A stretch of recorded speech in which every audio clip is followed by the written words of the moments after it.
Selama ini sebagian besar orang hanya mengetahui bahwa imunisasi sangat penting untuk bayi dan anak. Padahal orang dewasa pun perlu mendapatkan imunisasi untuk melindungi diri dari kemungkinan tertular penyakit tertentu dan untuk meningkatkan kekebalan terhadap penyakit tertentu. Sayangnya, kesadaran imunisasi di kalangan orang dewasa tidak setinggi pemberian imunisasi pada bayi dan anak. Bahkan banyak orang dewasa yang lebih gelisah memikirkan imunisasi untuk si kecil ketimbang dirinya. Padahal tanpa imunisasi, setiap orang akan lebih mudah terserang penyakit. Berdasarkan sebuah penelitian di Amerika Serikat pada tahun 2001, ternyata imunisasi dewasa dapat mencegah kematian 100 kali lipat dibandingkan imunisasi anak-anak.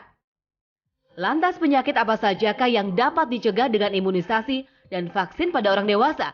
Hidup Sehat akan membahasnya untuk Anda.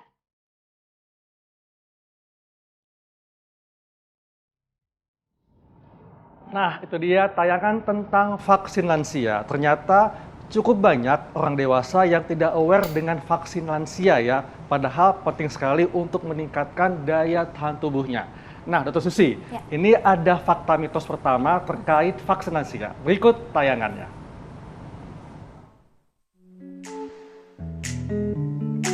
Seiring bertambahnya usia, sistem kekebalan tubuh secara alami akan melemah, sehingga lebih sulit bagi tubuh untuk melawan infeksi.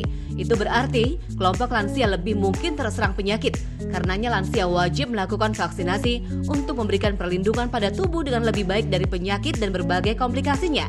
Ini fakta atau mitos ya, Dok? Mitos, Dok. Itu fakta. Fakta ya. Itu fakta. Jadi ada istilahnya immunosenescence atau penuaan pada sistem imun. Jadi pada orang yang kan manusia itu memang menua gitu ya alamiahnya. Semua sistem organ yang ada di tubuh menua, termasuk sistem imun.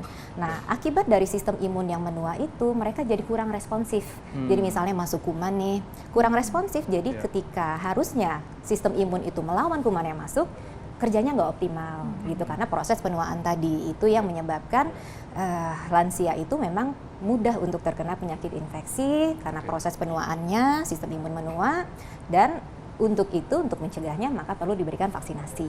Gitu. Baik, jadi berarti lansia kalau di sini bisa dibilang wajib ya, Dok, ya mendapatkan imunisasi. Nah, untuk vaksinnya sendiri ini vaksin apa saja sih, Dok, yang wajib diberikan pada lansia? Oke, ada beberapa sebenarnya ya. Tentunya setelah kita melewati pandemi COVID-19, maka tentu vaksin wajib nomor 1 untuk lansia adalah COVID-19. Kita semua tahu ya bahwa faktor usia lanjut itu menjadi salah satu faktor risiko terbesar kenapa orang mengalami COVID yang berat bahkan meninggal akibat COVID-19. Gitu. Jadi pasti meskipun sekarang kita sudah mulai bebas nih nggak pakai masker, lansia tetap harus paling kita lindungi, diprioritaskan untuk mendapatkan vaksin COVID-19, dilengkapi dan diperlukan booster sesuai dengan anjuran para ahli. Itu vaksin yang pertama. Yang kedua adalah seperti tayangan video tadi, influenza. Influenza itu banyak orang berpikir kan penyakit influenza flu apa sih, cuma batuk pilek ringan biasa. Tapi itu tidak terjadi pada orang lansia. Andaikan lansia kena infeksi batuk pilek, mereka bisa mengalami infeksi yang berat sekali. Bisa sampai infeksinya sampai ke paru, sesak nafas, demam, harus rawat inap, harus masuk ICU, bisa meninggal gara-gara itu. Gitu. Jadi vaksin wajib yang kedua adalah influenza. Yang ketiga adalah vaksin pneumokokus. Pneumokokus itu vaksin terhadap bakteri Streptococcus pneumoniae. Bakteri tersebut menyebabkan infeksi di tubuh, bisa di paru, bisa di aliran darah, bisa di selaput otak, yang mana infeksi tersebut sangat rentan terjadi pada lansia, gitu, terutama lansia dengan komorbid ya. Jadi dianjurkan juga lansia untuk mendapatkan vaksin pneumokokus. Masih ada 2 lagi, Dr. Haikal dan Dr. Sasa. Vaksin yang ke berapa tadi? Yang tadi udah 3 ya. Vaksin yang keempat adalah tetanus, difteri, pertusis.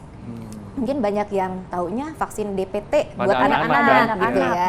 Nah, sebenarnya setelah kita melewati fase anak-anak 19 ke atas itu udah orang dewasa ya. kita itu harus di booster setiap 10 tahun untuk vaksin tersebut, tetanus, difteri, pertusis. Tapi kalau pada dewasa namanya bukan DPT, tapi TDAP, tetanus, difteri, aselular, pertusis. Perbedaannya pada dosisnya aja. Nah, itu memang harus diulang setiap 10 tahun, termasuk ketika orang sudah masuk fase lansianya di atas 60 gitu ya, setiap 10 tahun juga harus diulang. Dan terakhir adalah vaksin herpes zoster.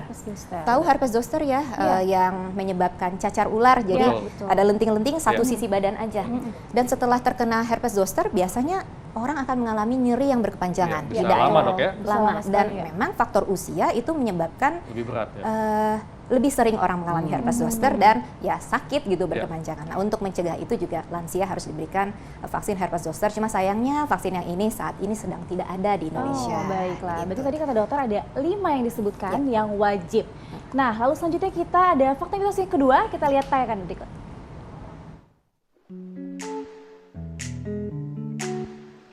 Vaksin dapat menciptakan kekebalan kelompok atau herd immunity, kondisi yang terjadi ketika sebagian besar populasi kebal terhadap virus.